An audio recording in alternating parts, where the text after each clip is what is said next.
wondering if I should start this with a song. Do you think I should start this with a little song? What do we think? Do we like song? We like song! Resounding thumbs up. Amazing. I'll start you with a little bit of Shakespeare. Hark, hark, the lark at heaven's gate sings, and Phoebus' skins arise, and Phoebus' skins arise. His steeds to water at those springs, and chaliced flower that lies, and chaliced flower that lies, and winking merry buds begin to ope their golden eyes. With everything that pretty is, my lady sweet, arise. Arise, arise, arise.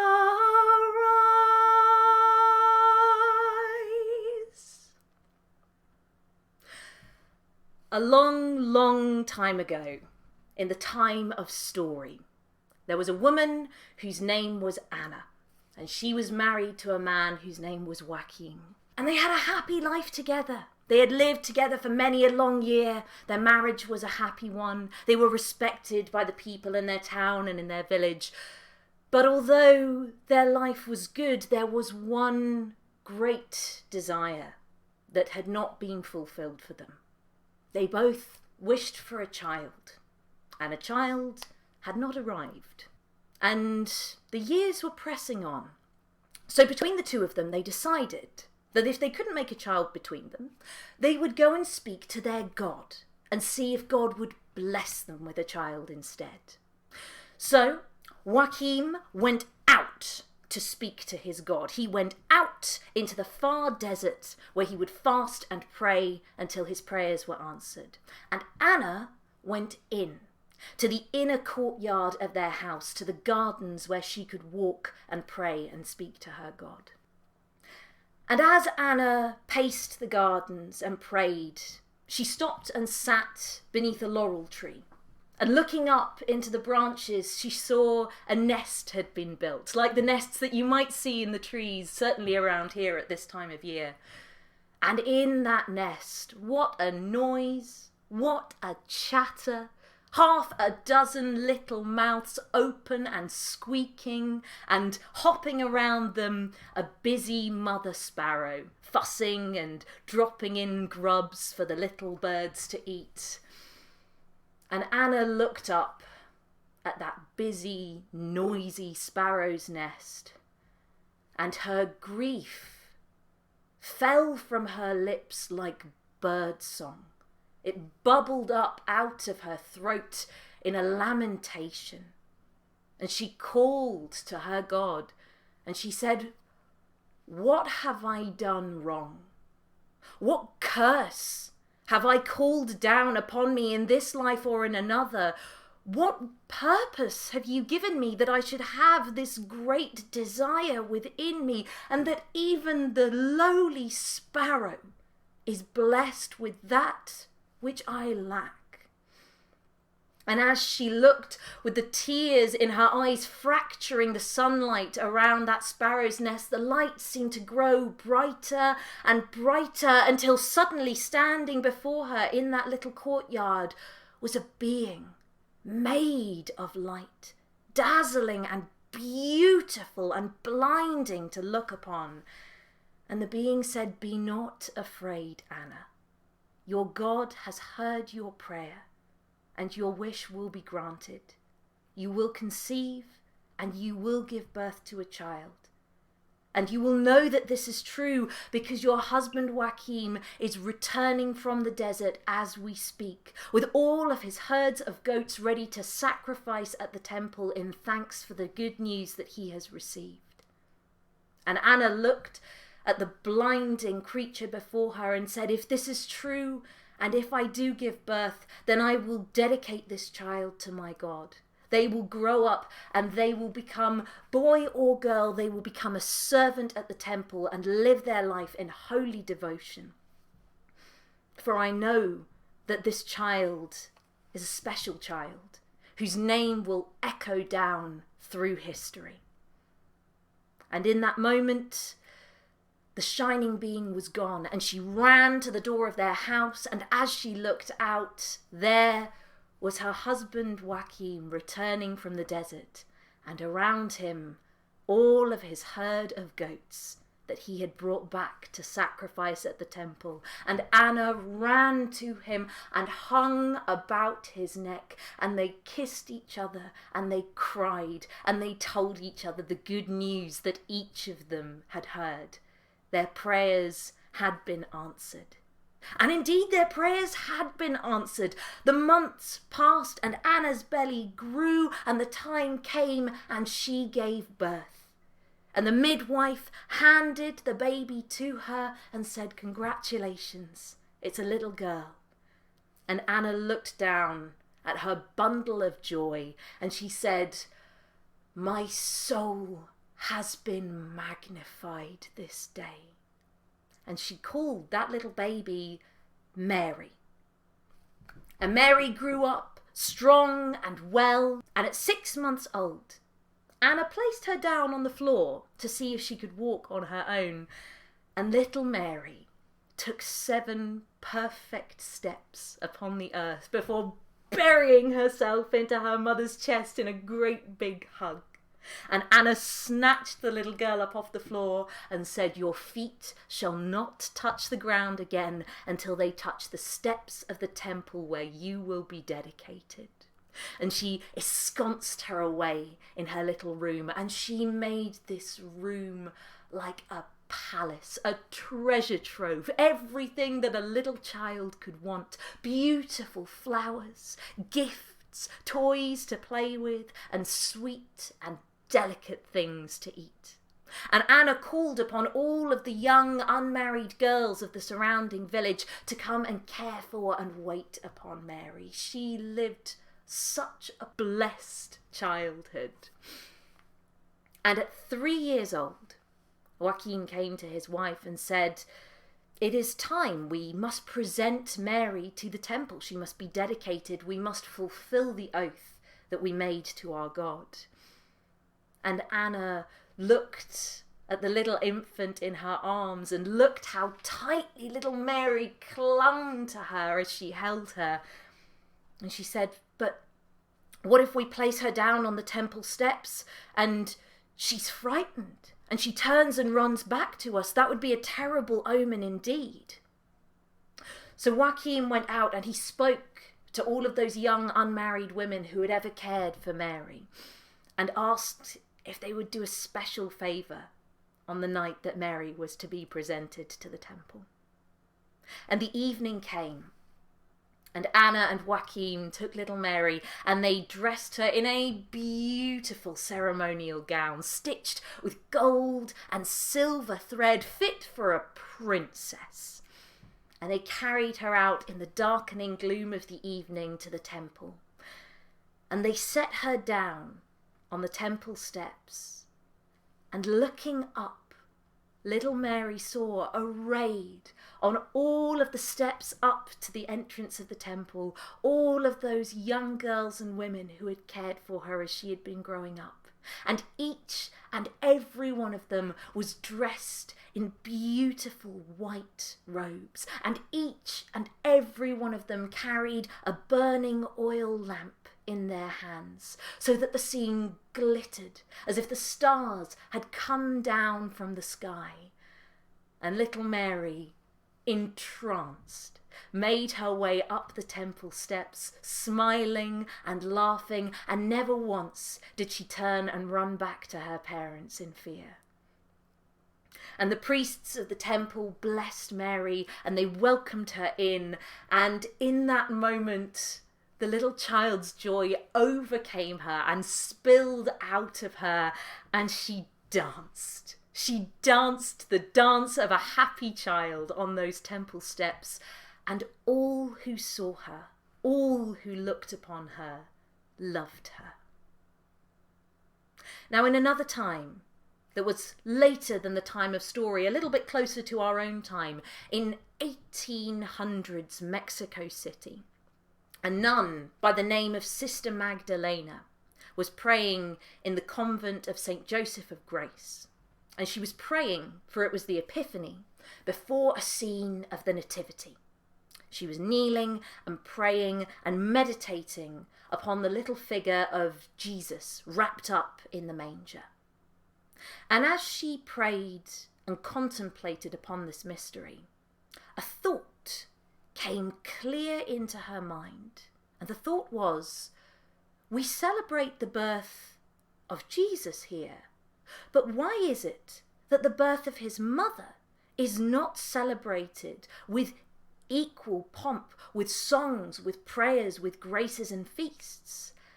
And as that thought came into her mind, it was as though lightning had struck down, like in Alia's story.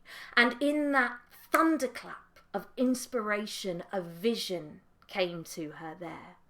And she saw a young girl dressed in a beautiful dress stitched with gold and silver thread, a dress fit for a princess. And she walked down out of the clouds towards Sister Magdalena as if she was on a cloud of glittering stars.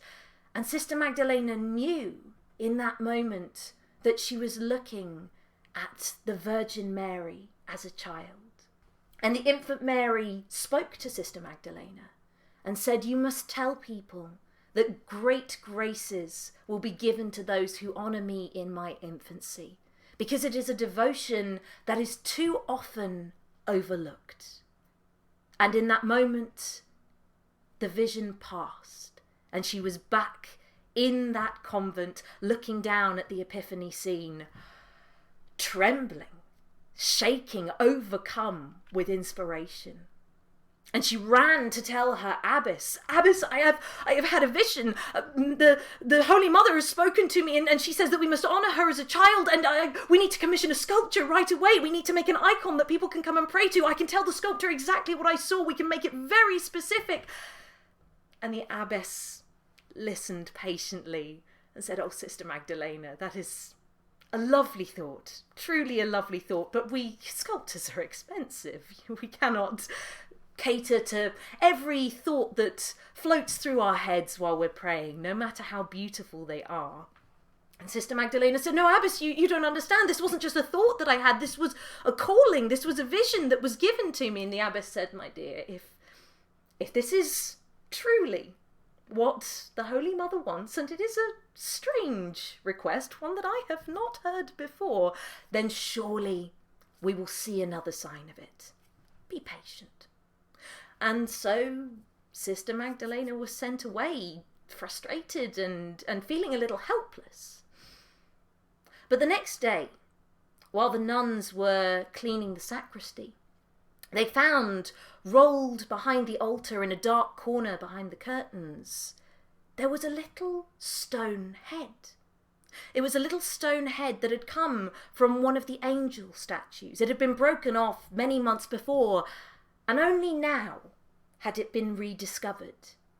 And Sister Magdalena looked at this little broken head and realised that it would be the perfect basis for the icon, for the vision that she had seen.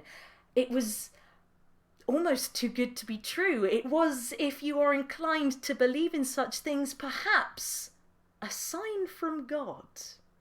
And so, with a little bit of prodding, the abbess agreed that Sister Magdalena could use this broken head as the basis for creating an icon to the infant Madonna.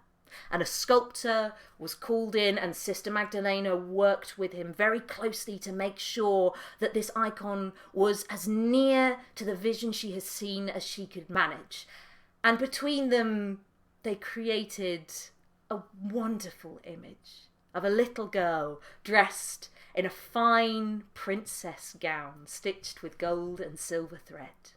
And Sister Magdalena wasted no time. Once the icon was finished, she took over the cell next to hers and she set up the icon lying on the bed there, and she made a little sign that she hung on the door. "This is the bedroom of La Divina Infantita, the divine girl child."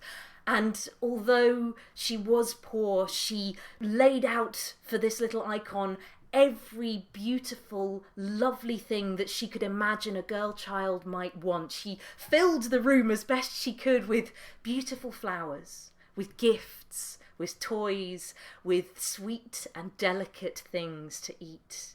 And between Sister Magdalena and the other nuns, they tended to this little figure. And they washed her hands and her feet, and they sang to her, and they prayed to her.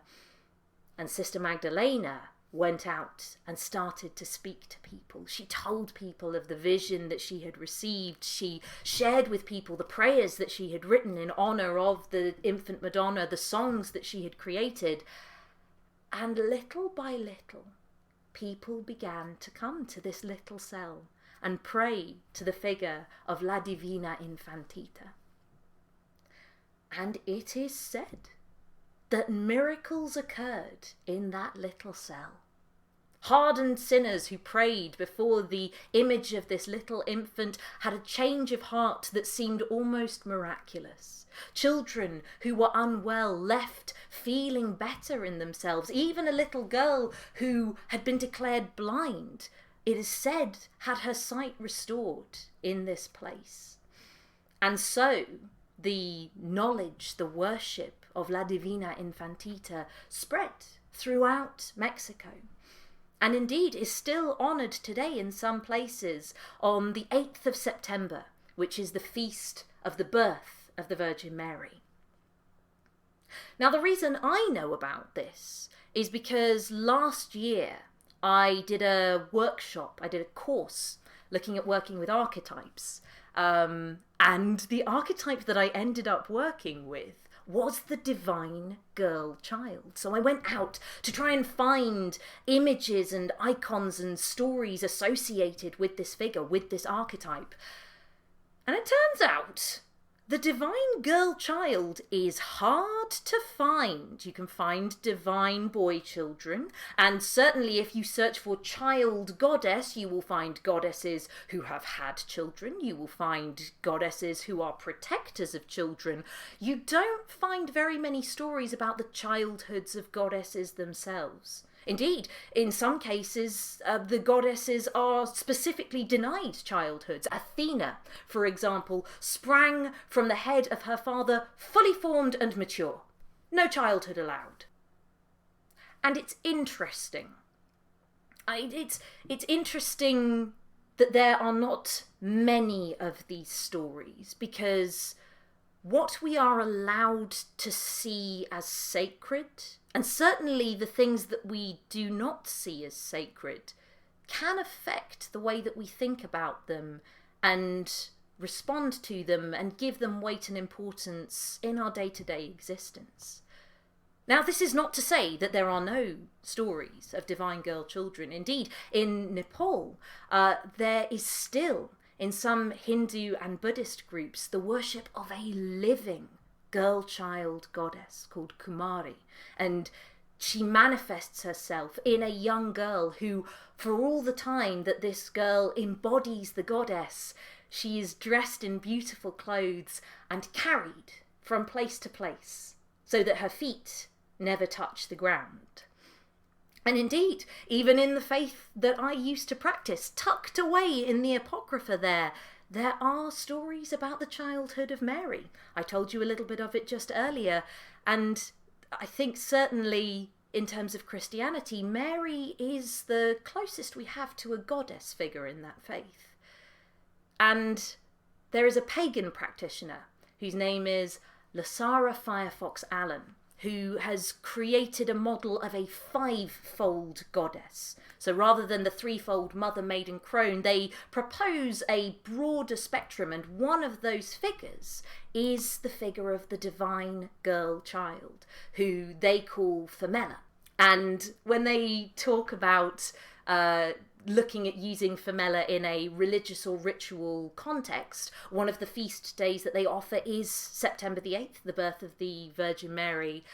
But another date that they offer is Easter Sunday, that time of spring and youthful, playful energy and chocolate and sweets and beautiful flowers and toys and gifts, all of those things that are so often a hit with young children. So maybe this Sunday, among whatever else it is that you might be doing, you could find time to meditate for a moment on however that divine girl-child energy manifests within you or within people that you know, where you find in your day-to-day life the energy that dresses in princess dresses and dances carefree on the steps of the temple surrounded by glittering stars, the energy that calls to it beautiful flowers and gifts and toys and sweet and delicate things to eat. And perhaps if you are so inspired, you could pour out a juice libation or even dedicate a little chocolate Easter egg to her, because as the goddess herself says, there is grace to be found there. And it is a devotion that is too often overlooked.